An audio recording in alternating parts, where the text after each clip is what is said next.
máš na klikové ideí jeden. Většinou je halu, může tam být ten s těma zubama. Ale tato hodnota se nepočítává, ta doba, ta půl otázka.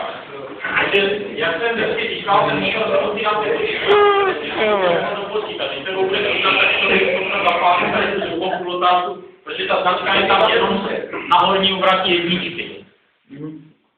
Jsou možná auta, ve kterých je ta značka tam přidá, ale ta jednotka většinou to dělá, protože pak by nevěděla, které má dát.